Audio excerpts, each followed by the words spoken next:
Hello everyone, welcome to my channel. I focus on everything luxury, beauty, and fashion. If you're interested in the latest fashion trends as well as luxury vlogs, then you are in the right place. Today we're going to talk about the newly launched YSL Make Me Blush powder blushes. I'm going to talk about the pricing and packaging of this product as well as all the options that are available from the finishes to the color range. I'm also going to make some comparisons between the powder blushes versus the liquid blushes that they launched a few months ago. I'm going to do some swatches and do a demo on my face to help you make a comparison between those two products. And then at the end of this video, I'm also going to talk about my final thoughts, whether these new blushes are worth it. So if that's something that you're interested in, please make sure that you continue watching.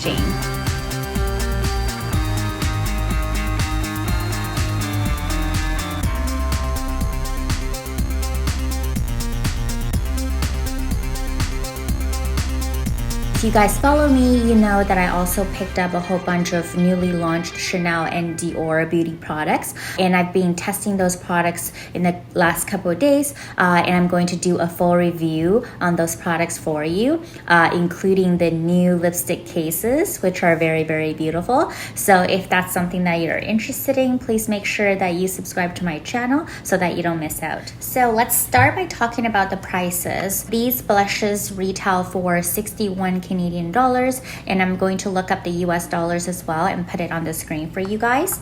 Whereas these ones are 56 Canadian dollars. So these are about 10% cheaper. And from a color range perspective, both products are very comparable. They have a very similar range with both peachy shades as well as pinky shades. And there are also some, like darker, almost contour type of shades that you can use to create more definition on your face. And these blushes are super blendable. So you can also pick two colors and blend them together to create a unique color combination. And in terms of finishes, the liquid blushes tend to be more matte, whereas the powder blushes, they come in two finishes. I went to Sephora to test out all the colors, and I'm going to show you guys the swatches in a bit. And based on my swatches, there were 3 colors that were satin, and then the rest were matte finishes. And I pick up one color from each type of finish to help you see how that look on the face. In terms of packaging, I have to say the powder blushes are a lot more luxe compared to the liquid blushes. So from that perspective, I do think the 10% price increase is justified. This packaging is very similar to the couture packaging of the rest of the YSL line. This is the cushion foundation that I own, which is a lot bigger, by the way, than the blush. I'll just put them side by side so that you can compare, but the design of the packaging is very similar. And I do like it how for the blushes, the cover, kind of the top is different depending on what's the color that's inside. So I like it much better. The packaging of the liquid blushes were more of a contemporary design, but I have to say the packaging is quite cheap. When I was in the store, I was trying to open this tube, and then this is what happened. Like, I don't think this is supposed to happen. The design is just like quite poor, and the cap feels like it's pretty cheap plastic. It's almost like elf type of packaging. So what you have to do is, instead of pulling it, you have to twist this to open. That's how you open it. You can't just pull it, which is not very intuitive, I would say. So from a packaging perspective, I would definitely say that the powder blushes are the winners. I also want to mention that when I went to Sephora today, they were doing a special YSL promotion because they were launching the blush products. So they gave me some YSL packaging as well, including this cute little pouch thing, as well as like a shopping bag. So if you want to get those products from Sephora, I probably would recommend you guys to go in person so that you can take a advantage of those gift wrapping options. Now, in terms of the performance of the actual product, I would say I really like both products. I thought before I did this comparison that the liquid blushes will be more pigmented compared to the powder blushes, but I was actually wrong. I'm going to show you guys the demo in a bit. The pigmentation is actually stronger with the powder blushes, and I mean both products are very blendable. It's very true to color, like what you see on the pen is kind of how it shows up on the face, so I do like that about it. In terms of longevity, I've been wearing this since the morning, and I would say they still like look pretty good on the face, especially this side where I use the powder blushes. I feel like they're a little bit longer lasting than the liquid ones, which is also a little bit surprising because on my skin, at least, liquid products tend to last a little bit longer, so I was actually really pleasantly surprised. I also want to point out that last year Dior also launched a whole bunch of highlighters that are in this type of packaging. It's like in a tube form, but the finishes between the YSL blushes are quite different compared to the Dior ones. The Dior ones are more designed as highlighter, although I know that some people like to use it as blushes, so they would purchase different colors and create more of a highlighted blush type of look, but these ones are matte in terms of finish, so the look is quite different, and I think the pigmentation is stronger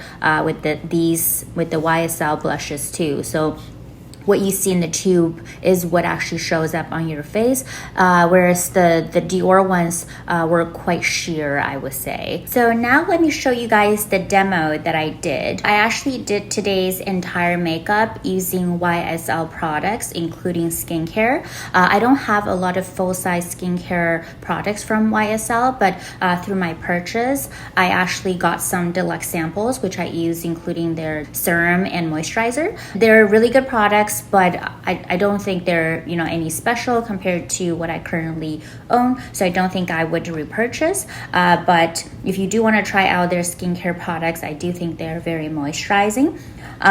So then after my skincare routine, I used this cushion foundation as a base on my face, and the color that I used is number 10. And again, I really love this packaging. I think it's much better than the plastic packaging. And then after that, because I have a little bit pimple on my face, which you're gonna see in my demo before the whole makeup, so I used their popular concealer to cover up the pimple. Even though this concealer tends to be more sheer in the coverage, it was able to cover up my pimple, which is really good. I forgot to mention that I also used their primer as a base before I put on the foundation, and I don't own the full-size product, and I have this deluxe sample that I got from my sales associate. I like that this product comes with a very subtle scent, and I like it how it makes your face really smooth, which really helps with the foundation application. So I may consider a repurchase. That's all for the face products that I used. After I finished with the foundation, I first started with the liquid blushes. So I basically put 3 dots on this side of the face using this hot pink color. This is color number 99. Which gives you that Barbie vibe that that's really trendy right now.